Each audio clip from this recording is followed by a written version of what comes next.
하나님께서 우리에게 주시는 말씀 신약성경 누가복음 말씀입니다. 누가복음 17장 11절부터 19절까지 말씀입니다. 신약성경 123쪽에 있습니다.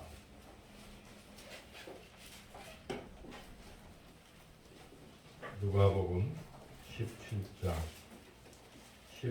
11절부터 19절까지의 말씀,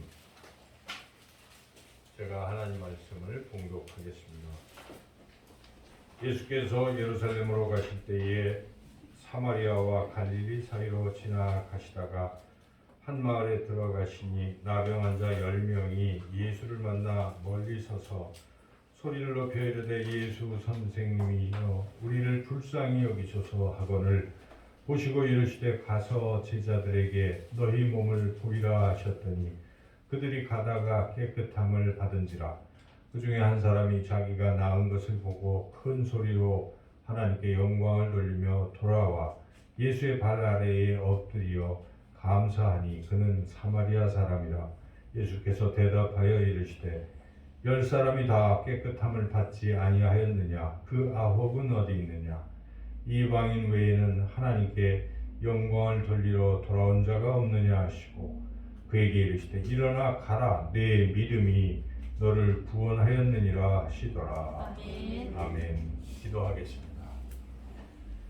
하나님 아버지, 이 시간에도 하나님의 말씀 듣기를 원하오니 부족한 종의 입술을 성령께서 주관하시고 우리 듣는 모두의 심령의 귀를 활짝 열어주셔서 하나님의 말씀을 잘 듣고 깨달아 그 말씀이 우리 마음밭에 잘 새겨져서 옥토 같은 마음으로 새겨져서 30배, 60배 결실을 맺는 역사가 일어나게 해주시기를 간절히 원하며 예수님의 이름으로 기도드리옵나이다.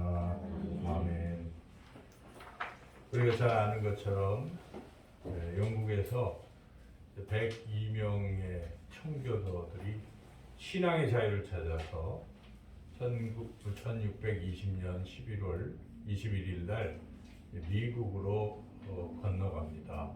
그래서 102명이 그 미국의 동부 연안에 정착을 하기는 했으나 또 여러 가지 기후 풍토도 안 맞고 해서 이 전염병에 걸려서 또 여러 가지 다른 또 어려움들을 통해서 무려 반절 정도가 다 죽어갔습니다. 남은 사람들이 이제 또 계속 매년 농사 짓고 살아가지만 쉽지가 않았습니다. 그래서 그들은 항상 모여서 하나님 앞에 간절히 기도합니다.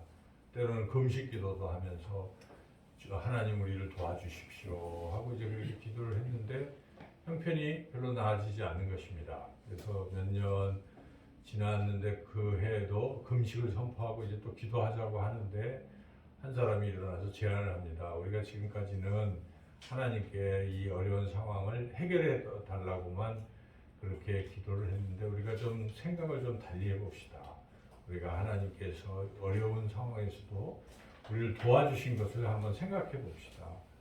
그래서 우리가 감사하면 어떻겠습니까? 이런 제안을 합니다. 그래서 생각해 보니 그래도 그 어려운 중에 자기네들이 지금 살아있고 또 무엇보다 그 전에 아무리 유럽에 영국에서 경제적으로 윤택하고 했지만 거기서는 신앙의 자유도 없었고 또 여러 가지 정치적인 자유도 없었는데 여기 와서 그런 자유를 우리가 또 마음껏 누리고 또 그 넓은 대지를 보니까 미래에 또 희망이 있고 이런 거 우리가 생각하면 감사할 일이 아닌가 해서 이제 감사합시다 해서 그때부터 감사를 시작했는데 그것이 바로 추수감사절의 기원입니다. 그래서 지금도 이제 얼마 있으면 미국은 11월 이제 마지막 주쯤에 생스기빙 데이에서 추수감사절을 성대하게 지냅니다. 거기서 유래된 것인데 원래는 성경에서 유래된 것이죠. 그래서 이스라엘 백성이 애굽에서 출애굽하고 그때 구원해 주신 은혜 그리고 광야에서 지낼 때에도 하나님께서 지켜주신 그 은혜 그리고 가나안 땅에 들어가서도 거기서 또 풍성한 곡식을 맺게 해주신 이런 은혜들을 생각하면서 하나님께서 하나님을 기억하고 하나님께 감사하라고 절기 3개 준 겁니다. 그래서 우리가 잘 아는 대로 6월절, 77절 그리고 초막절의 절기를 지키라고 하나님께서 그렇게 명령하셨습니다. 3차 너희들은 다 내 성전에 와서 남자들은 다 올라와서 절기를 지키라 하고 명령했어요. 그래서 감사는 하나님의 명령이기도 합니다. 하나님은 우리가 감사하기를 원합니다. 감사를 통해서 하나님을 기억하게 되고 또 하나님은 감사하는 사람들에게 또 하나님의 복을 계속해서 내어 주시기 때문에 감사는 우리 신앙의 핵심 중에 핵심이라고 볼 수가 있습니다. 우리가 지금 새벽마다 여러분들이 이제 말씀을 묵상하고 있을 텐데 누가복음 말씀 가운데에 이제 9장에서 19장까지는 예수님께서 십자가를 지러 가실 때 예루살렘으로 올라가시면서 제자들을 훈련시키십니다. 거기는 제자도가 잘 나와 있는 부분들이죠. 그래서 하나하나가 다 예수님의 제자로서 어떤 자세를 가져야 되는 걸 가르쳐 주시는 귀한 말씀들인데 그것들 중에 핵심 중에 핵심이 감사하는 것이라는 거죠. 그래서 오늘 우리가 읽는 이 본문의 17장의 중간 부분에 바로 이 감사라는 말씀이 나오고 있는 거예요. 그래서 우리가 감사가 없는 사람은 다른 걸 다 잘해도 제대로 신앙생활을 한다고 말하기 어렵습니다. 그래서 감사가 신앙의 기본이고 또 핵심이고 전부라고도 할 수 있습니다. 그래서 우리가 오늘 말씀을 통해서 이 감사를 우리가 어떻게 해야 될 것인지 오늘 말씀 통해 은혜 받기를 소망합니다. 이 본문은 잘 아는 말씀이죠. 여러분들이 아주 많이 들은 말씀입니다. 그래서 다시 한번 제가 요약해서 말씀드리면 우리 예수님께서 이제 위에는 사마리아 지역이고 밑에는 예루살렘, 유대 지역이죠. 근데 그 경계 지역으로 예수님이 이렇게 좀 가고 계셨어요. 그래서 여기 경계 지역에는 사마리아 사람들도 살고 또 유대 사람들도 사는 거죠. 그런데 거기에 사는 사람들 중에 나병에 걸린 사람들이 있었습니다. 나병은 잘 아시는 것처럼 이거 뭐 못 고치는 당시에는 고칠 수 없는 뭐 온몸이 이렇게 문드러지고 하는 이제 이런 질병이기 때문에 이 레이기 말씀에서 그 병에 걸리면 멀리하고 이 공동체 속에 못 들어오게 하고 이렇게 하는 거죠. 전염의 우려도 있고 또 불결하다고 생각하는 거예요. 당시에. 그래서 이 사람들은 아주 사회적으로 이제 소외되고 냉대받는 그리고 불치병이기 때문에 또 별 희망도 없고 그래서 먹을 것도 없고 거린처럼 살아가는 내가 아주 불쌍한 사람들이죠. 당시 사회에서 가장 불쌍하다고 볼 수가 있는데 이분들이 그렇게 살고 있는데 마침 예수님이 지나가시는 거죠. 그러니까 가까이 나올 수는 없고 나병 환자들이 그 멀리 서서 예수님을 바라보고 소리를 질러댑니다. 우리를 불쌍히 여겨달라고. 그때 예수님이 외면하시지 아니하시고 이제 그들에게 말씀 한 말씀을 건네는데 그 말씀이 오늘 본문에 14절에 나옵니다. 뭐라고 말씀하셨는지 우리가 14절 말씀 같이 한번 읽어보겠습니다. 14절 말씀. 보시고 이르시되 가서 제사장들에게 너희 몸을 보이라 하셨더니 그들이 가다가 깨끗함을 받은지라. 주님이 하신 말씀은 제사장들에게 너희 몸을 보이라 라는 것이죠. 근데 나병 환자들은 나병이 나았을 때 이게 진짜 나았다는 것을 확인받기 위해서 제사장에게 가야 돼요. 가서 제사장이 판정을 해줍니다. 낫다 그러면 이제 사회로 복귀가 되는 거죠. 그래서 가서 보이라 하는 것은 낫는다는 뜻이죠. 나을 거야 하고 주님이 말씀하셨을 때 10명이 자기 몸을 봤습니다. 보니까 그냥 여전히 나병이 있는 거예요. 여러분 같으면 어떻게 하시겠습니까? 예수님 말씀하시는데 너 이제 낫는다 하는 뜻이잖아요. 가라 하는 것은. 그럴 때 근데 지금 상태는 별로 변화도 없고 이럴 때 어떻게 하겠습니까? 많은 경우에 아직 상태가 그렇기 때문에 긴가민가하고 별로 확신을 못할 수도 있어요. 이때 믿음이 필요한 것입니다. 우리의 믿음은 이루어졌다고 해서 믿는 게 아니죠. 그것은 이미 믿음이 아니고 다 끝난 것이죠. 이루어지지 않은 상태지만 이게 어떻게 될지 모르는 상태에서 우리가 하나님을 의지하는 것입니다. 하나님을 의지하고 그냥 발을 내딛는 거예요. 앞이 바다인데 발을 뒤덮을 때 바다가 갈라지지 않았습니까? 홍해가 갈라지고 요단강이 갈라진 것이죠. 그래서 하나님의 기적, 역사를 경험하기를 원한다면 그렇게 불가능하게 보일지라도 하나님을 믿고 해보는 거죠. 이걸 우리가 믿음이라고 하는 것입니다. 하나님이면 하실 수 있다. 하나님은 나를 사랑하시기 때문에 나를 내버려 두시지 않을 거야. 하나님이 나의 문제를 해결해 주시고 나의 질병을 치유해 주실 것이다. 이걸 우리가 믿음이라고 하는 것입니다. 이 믿음이 필요한 것입니다. 이 믿음으로 구원도 받습니다.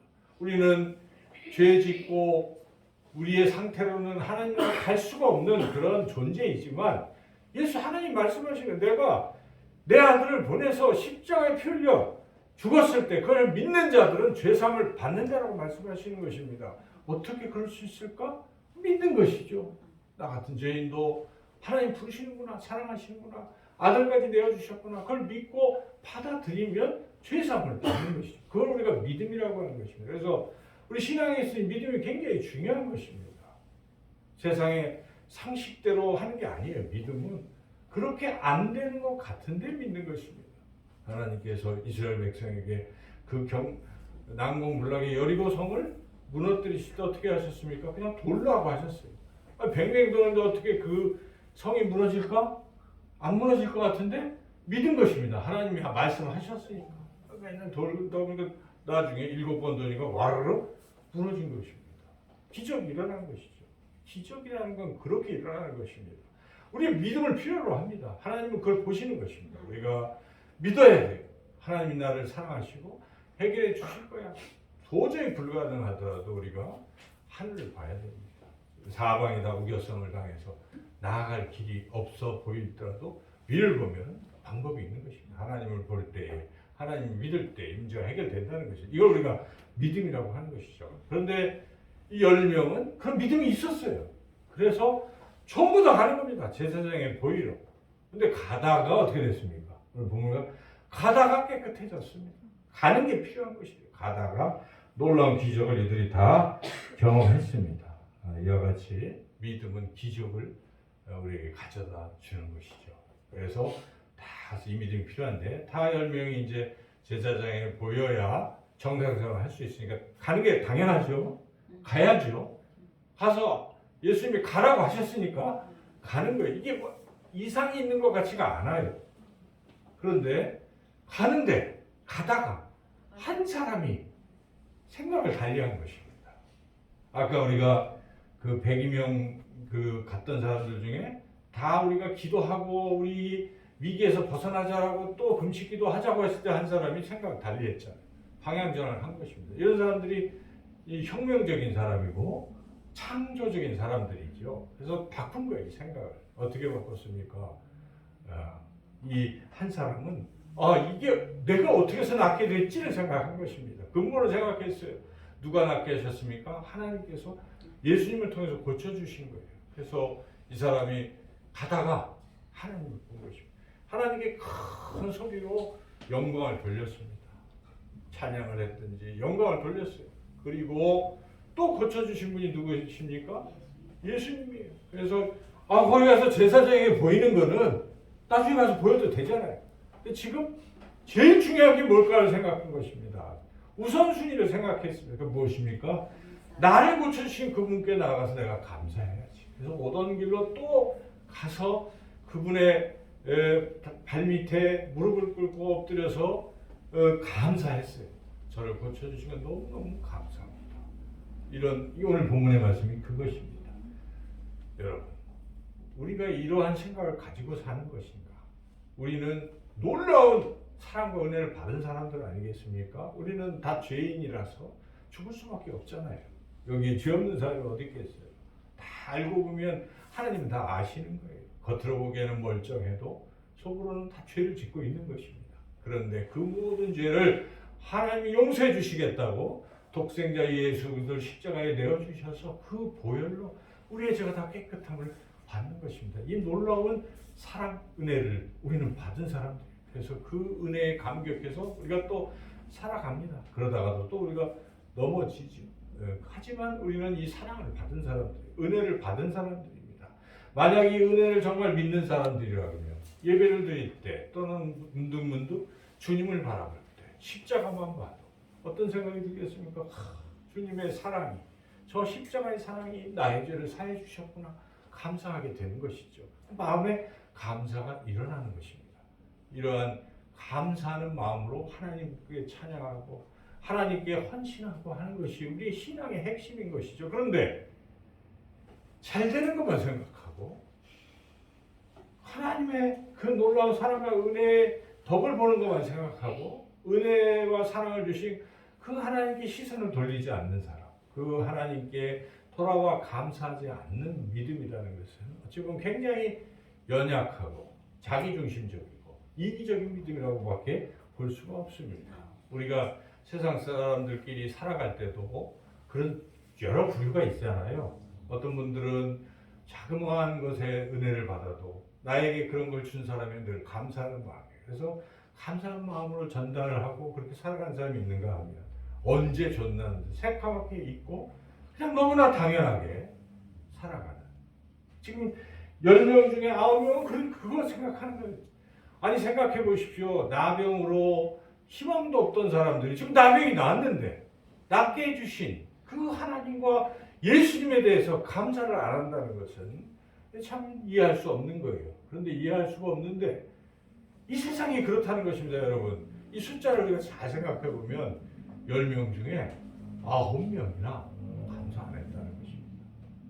오늘날 우리 그리스도인들이 한번 생각해 보면 똑같을지도 몰라요. 이런 확률은. 우리의 삶을 돌이켜 보면 우리 가운데 정말 하나님의 사랑과 은혜에 감사하며 살아가는 사람이 과연 몇이나 될까? 지구에 20억의 그리스도인이 있다고 하는데 그 중에 과연 몇 퍼센트가 이 한 명의 나병 환자처럼 감사하는 것인가? 아니면 다른 9명처럼 그렇게 살아가고 있는가? 우리가 한번 심각하게 돌아봐야 됩니다. 주님의 말씀은 틀림이 없습니다. 주님 말씀하십니다. 좁은 문에 들어가기를 힘쓰라. 넓은 문은 그 길이 넓어 많은 사람들이 가지만 멸망의 길이요. 좁은 문에 들어가는 자들은 생명을 얻으리라고 말씀하시는 거예요. 우리는 다수가 간다고 거기에 쫓아가는 게 아닙니다, 여러분. 꼭 그게 진리가 아니에요. 세상 사람은 다수결로 하지만 우리는 그렇지 않습니다. 진리를 쫓아가는 것입니다. 그래서 이렇게 9명, 1명의 비율을 우리가 놓고 볼 때 우리가 방심하고 아이고 9명인데 남들 다 그러는데 대충 살면 나도 되겠지 아니라는 것입니다. 주님이 여기서 구원은 누가 받느냐? 한 명만 받는다고 분명히 선언하셨다는 걸 우리는 주의 깊게 봐야 된다는 것입니다. 여러분 씨 뿌리는 비유를 잘 읽어보십시오. 씨 뿌리는 비유에 등급이 4등급이 있잖아요. 처음에 돌밭, 돌밭이 아니라 길가, 돌밭, 그 다음에 가시덤불, 그리고 옥토. 그 중에 구원받은 열매 맺는 씨가 어떤 씨입니까? 옥토에 심겨진 것만 30배, 60배 결실을 맺었다고 합니다. 그런데 예수님 그 말씀 뒤에 결실을 맺지 아니하면 못된 나무라고 하셨거든요. 그러니까 결국은 결실을 맺어야 구원받는다라는 뜻과도 연결이 되어 있다는 것입니다. 그러므로 우리가 이 구원이 하나님의 주권에 속해 있지만 그게 높은 확률이 아닐 수도 있다는 것을 우리가 성경을 통해서 살펴봐야 된다는 것이죠. 그래서 신앙은 어찌 보면 좁은 문에 들어가는 것이고 자기를 부인하고 자기 십자가를 지고 가는 길일 수가 있습니다. 물론 그것도 우리 힘과 능력으로 하는 건 아닐 것입니다. 성령께서 우리를 그런 마음을 주시고 그렇게 인도하시는 것이기 때문에 우리가 자랑할 것은 하나도 없는데 여하튼 우리는 마음을 열고 또 주님의 음성에 귀를 기울이고 순종의 자세로 나가야 돼요. 말씀하시면 그대로 순종하다 보면 주님이 우리를 그렇게 구원의 길로 좁은 문이지만 그 길로 갈 수 있도록 우리를 인도하여 주실 줄로 믿습니다.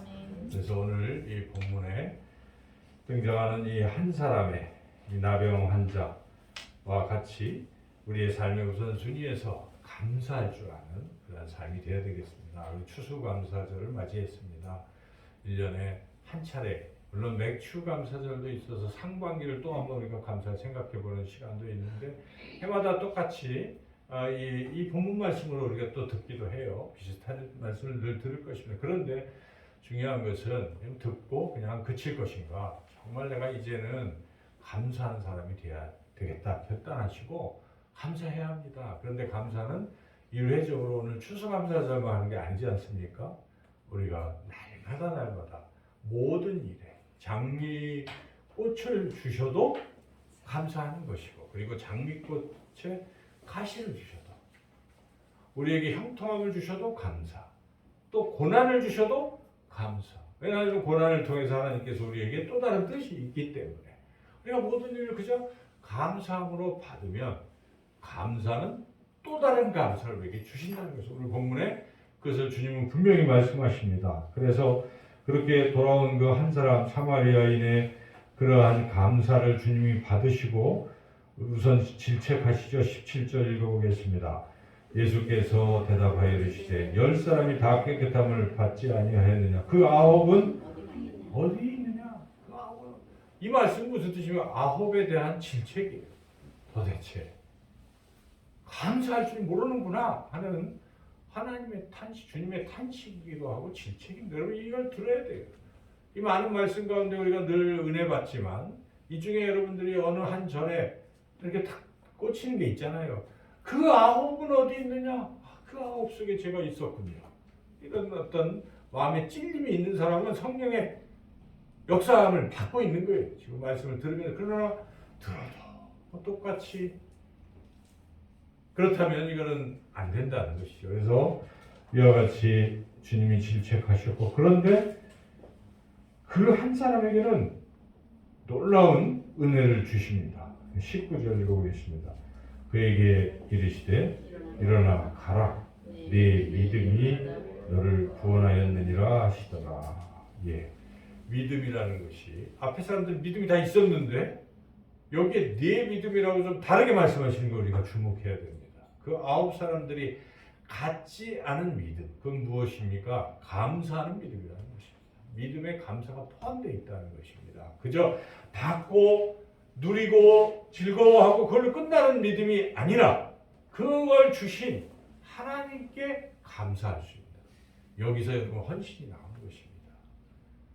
또한 헌신뿐만 아니라 하나님은 받으신 것에 대해서 몇백 배를 주시는 것임을 우리는 늘 알잖아요. 그냥 외면하신 분이 아니시라는 것입니다. 그래서 이 한 사람에게 뭐라고 말씀하십니까? 19절에 내 믿음이 너를 구원하였다. 이때의 구원은 육신의 구원을 말하는 게 아니지 않습니까? 이미 다른 사람들 다 구원 받았어요. 이미 나병. 그러나 그들이 받지 못한 구원이라는 것, 그것은 무엇이겠습니까? 영혼의 구원이라는 것입니다. 영원한 미래적 구원을 주님 말씀하시는, 그렇습니다, 여러분. 그래서 만약에 이 사람이 감사를 안 했다면 그저 그 육신의 어떤 치유함에 그걸로 끝났을 거예요. 그런데 또 한 번 감사를 하니까 뭐가 왔습니까?